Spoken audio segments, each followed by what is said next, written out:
Buenas tardes, apreciados hermanos. Quisiera compartir una breve meditación de la palabra del Señor, esperando que sea de animación y a la vez de exhortación para cada una de nuestras vidas.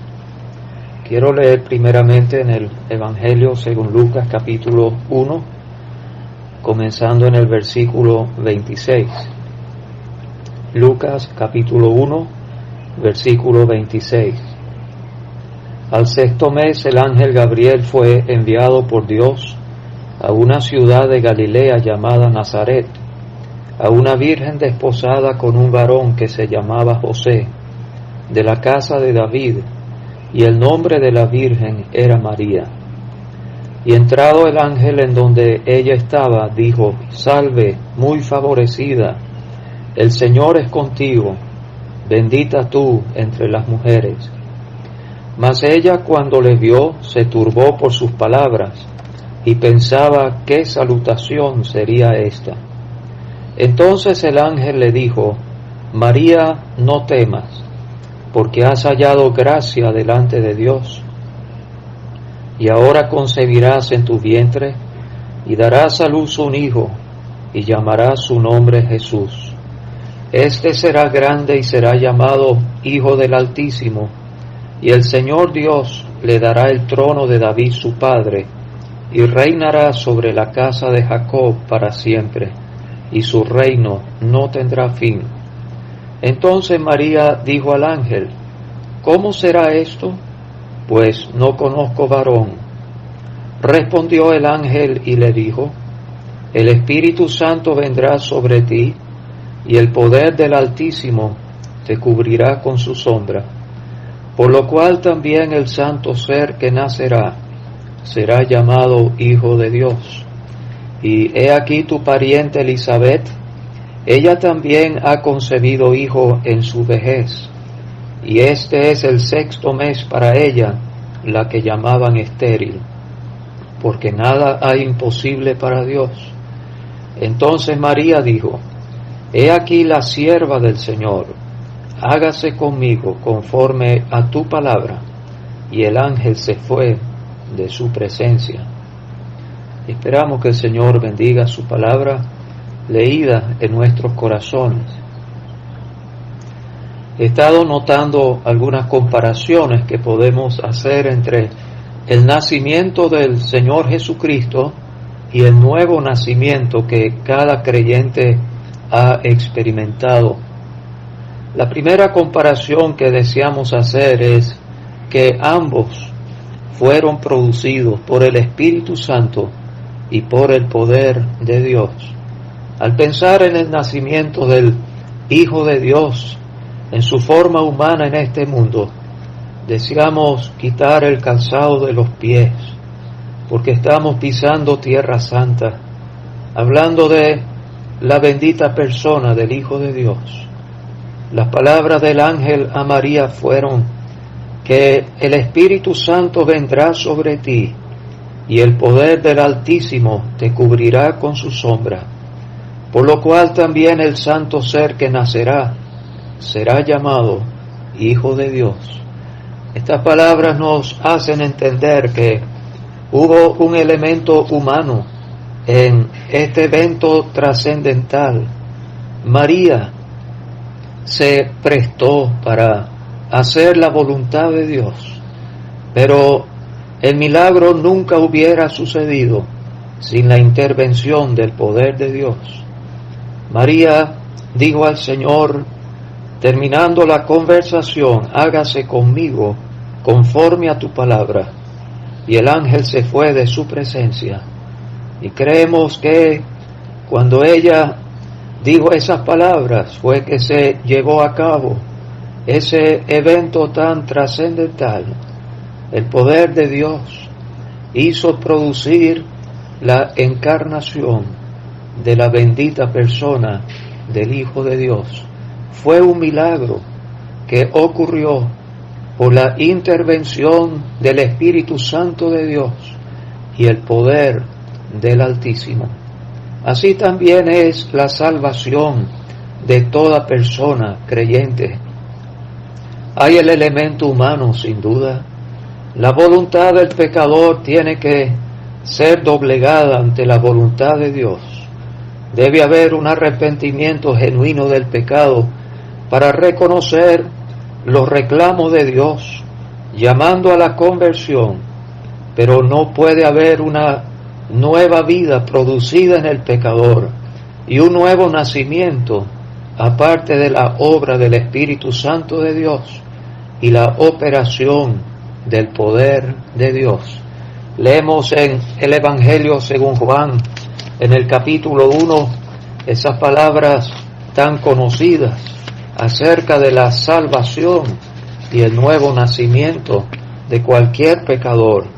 Mas a todos los que le recibieron, a los que creen en su nombre, les dio potestad de ser hechos hijos de Dios, los cuales no son engendrados de sangre, ni de voluntad de carne, ni de voluntad de varón, sino de Dios. Es Dios el que produce el nuevo nacimiento.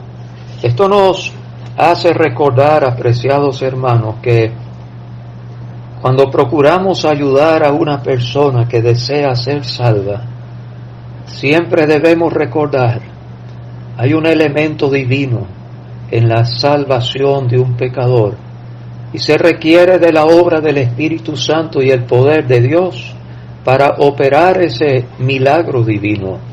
Y es algo que nosotros no podemos producir, por más que expliquemos y hablemos y oremos. Siempre tendremos que dar un paso atrás y esperar que Dios haga la obra, salvando al pecador. Así fue con nuestra propia salvación. El apóstol Pablo habló de la suya, y él dijo, escribiéndolo a los Gálatas, cuando plació a Dios revelar a su Hijo en mí.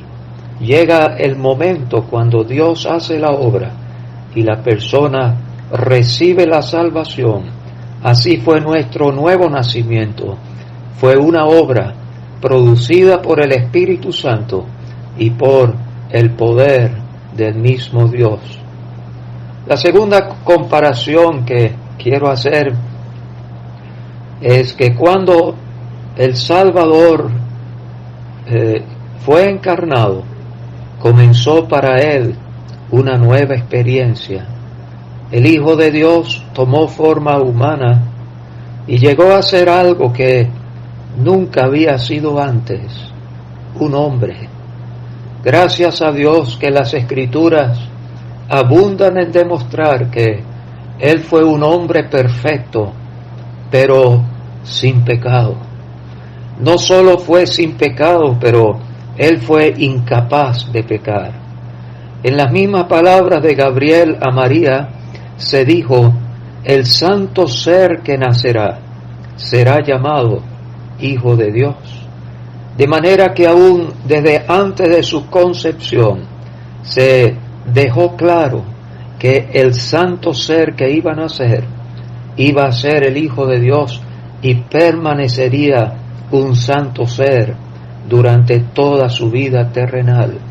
Qué maravilla pensar que sobre este mundo caminó un hombre que nunca pecó y que agradó a su Padre en todo, el santo ser, la bendita persona del Hijo de Dios.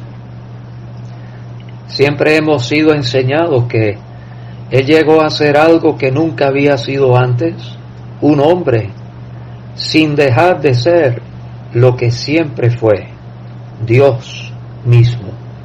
Y en esa bendita persona, en este mundo, hubo dos naturalezas, Dios manifestado en carne en la misma persona. Pensando en nosotros al nacer de nuevo, en nosotros también comenzó una nueva vida, una nueva experiencia. Comenzó algo en nosotros que nunca había estado antes. Llegamos a ser capaces de vivir una vida santa. El apóstol Pedro nos da la exhortación, sed también vosotros santos en toda vuestra manera de vivir, Eso era imposible para nosotros antes de ser salvos, pero ahora, como creyentes, nuevas criaturas, es posible. Ha comenzado una nueva experiencia en nuestras vidas desde el momento de la salvación.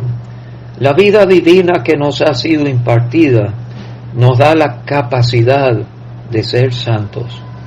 Pero gracias a Dios que el Espíritu Santo, una persona divina que mora en cada creyente, nos da el poder para vivir una vida santa. El apóstol Pablo recordó a los creyentes en Roma: si por el Espíritu hacéis morir las obras de la carne, viviréis. El Salvador fue incapaz de pecar, pero debemos recordar, hermanos, que aunque hemos recibido una nueva naturaleza y tenemos la capacidad de vivir una vida santa, tenemos también la capacidad todavía de pecar. Llevamos sobre nosotros dos naturalezas. No dejamos de tener la naturaleza vieja al creer en el Señor. Recibimos la nueva naturaleza, pero ambas cohabitan en un mismo ser. Y la lucha es diaria y necesitamos el poder del Espíritu Santo para hacer morir las obras de la carne y poder vivir una vida santa para el agrado de Dios. Otra comparación que quisiera notar es que el nacimiento del Señor Jesucristo fue con un gran propósito por delante. El propósito era hacer la obra de Dios. Él habló en muchas ocasiones acerca de su venida del Padre y que Él volvería al Padre. Pero Él habló de que Él vino para hacer las obras de Dios. Había venido para traer la palabra de Dios. Su nacimiento fue con ese propósito. Estamos agradecidos que el propósito mayor fue el hacer la obra de la redención. Él había venido para hacer esa obra que el Padre había planificado y reservado para Él. Y cuando llegó el tiempo, fue a la cruz y allí dio su vida en precio de rescate por todos. Su nacimiento fue con ese propósito por delante. Él no pudo haber hecho la obra de la redención si no hubiese sido hombre. Tenía que participar de carne y de sangre para poder participar de la muerte. Su nacimiento fue con ese propósito por delante. Había sido enviado por su Padre y cada día de su vida la vivió en comunión con Dios y sujeto a la voluntad de Dios, cumpliendo su propósito. Con relación a nuestro nuevo nacimiento, también debemos recordar que hemos sido salvos por Dios con propósito por delante. No solo fuimos salvos por nuestro propio bien, no hemos sido salvos solo para ser rescatados de la condenación eterna y al fin llegar al cielo. Hemos sido salvos con un propósito divino y Dios desea que nosotros le sirvamos a Él. Él nos ha salvado para que no solo seamos sus hijos, que podamos traer gozo y gloria a su nombre, pero nos ha salvado para que seamos sus siervos. Efesios capítulo 2, versículo 8 nos recuerda: por gracia sois salvos por medio de la fe, y esto no de vosotros, pues es don de Dios, no por obras, para que nadie se gloríe, porque somos hechura suya, creados en Cristo Jesús para buenas obras, las cuales Dios preparó de antemano, para que anduviésemos en ellas. Es maravilloso pensar que Dios ha preparado de antemano buenas obras, para que nosotros anduviésemos en ellas. Son buenas obras preparadas aún antes de nosotros creer. Y podemos preguntarnos cuáles son esas buenas obras. En una forma muy general podemos responder: son todas las cosas que Dios en su palabra nos manda hacer. Y hemos sido creados en Cristo Jesús, somos hechura suya de Dios, de manera que tenemos la capacidad de hacer estas buenas obras. Y en el versículo 7, Dios nos da el propósito eterno para todo esto, para mostrar en los siglos venideros las abundantes riquezas de su gracia, en su bondad para con nosotros en Cristo Jesús. De manera que debemos ser ejercitados en la presencia de Dios para preguntarnos si estamos cumpliendo el propósito por el cual Dios nos ha salvado. Debemos tener ejercicio de agradar a Dios. En estos tiempos de cuarentena y de encierro hay pocas oportunidades para servir al Señor de manera pública, pero aún en nuestra vida privada podemos estar ocupados en el hogar, en nuestro entorno reducido, con buenas obras. Pero la mayor obra para la que Dios nos ha salvado es para adorar a Dios, ocuparnos de Él y su persona y agradarle, dándole gloria y honra a su persona. Pero hay otra buena obra que es muy evidente, que Dios nos salvó para que nos ocupásemos en ella, y es para llevar el mensaje de salvación a los que están perdidos. Dios nos ha salvado, ha puesto en nosotros un tesoro de tremendo valor eterno. Tenemos la palabra de verdad, el evangelio de salvación, y debemos estar ocupados en buenas obras, haciendo saber a otros el mensaje de la vida eterna. Para terminar, quiero pensar en otra comparación.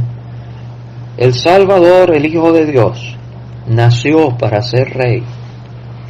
Cuando los magos vinieron de Oriente, llegaron a Jerusalén preguntando: ¿dónde está el rey de los judíos que ha nacido? Porque su estrella hemos visto en el Oriente y venimos a adorarle. Había nacido para reinar. Sabemos que él fue rechazado por su pueblo. A los suyos vino, escribe Juan, y los suyos no le recibieron. Fue rechazado y llevado a la cruz. Pero hermanos, nunca olvidemos que él pronto va a regresar. Estamos esperando su venida, y no solamente su venida para arrebatarnos a la iglesia para estar con él por toda la eternidad, pero estamos esperando su venida porque dentro de poco tiempo, después que nos arrebate a la gloria, él va a reinar y él va a ser vindicado en este mundo donde fue rechazado, y toda rodilla se va a doblar delante de él, el Rey de Reyes, Señor de Señores. Deseamos que llegue su venida, no solo porque queremos estar con él, pero queremos que él reine. Él nació para ser rey, y Dios se ha propuesto que su amado Hijo va a gobernar sobre el universo entero. Recordamos las palabras del Salmo, donde el Padre le dice a su Hijo: siéntate a mi diestra hasta que ponga tus enemigos por estrado de tus pies. Pero nosotros, cuando nacimos de nuevo para reinar también. El propósito de Dios es que nosotros reinemos con Cristo y seamos participantes de su gloria, seamos herederos de Dios y coherederos con Cristo, reinando con Él. ¿Qué futuro tan glorioso nos espera? Y cuando pensamos en esto, hermanos, no podemos sino humillarnos delante de Dios con suma humildad y reconocer: no soy digno siquiera de ser salvo, pero mucho menos de tanta gloria que está reservada para el creyente eternamente. Fuimos salvos para reinar con Él. Pero debemos también recordar, hermanos, que esta vida que el Señor nos ha permitido desde la salvación hasta el arrebatamiento es el tiempo que Él nos da para prepararnos, para entrenarnos, para educarnos, a fin de que podamos reinar con Él y podamos hacerlo de una forma que traiga mayor gloria a Él. Y mientras más conozcamos de la persona del Señor ahora, mejor será nuestra preparación para reinar con Él.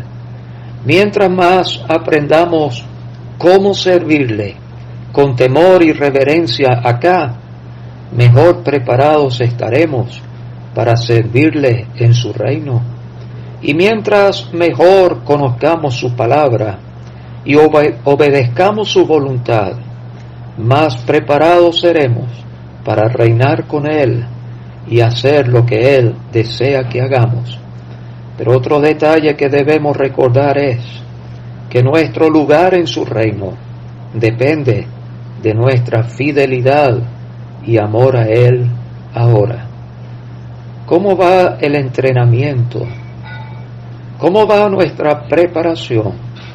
Que el Señor nos ayude pues a recordar que hemos nacido de nuevo y hemos sido salvos, porque su deseo es que reinemos con Él, pero debemos prepararnos ahora. Que el Señor pues bendiga su palabra en nuestros corazones.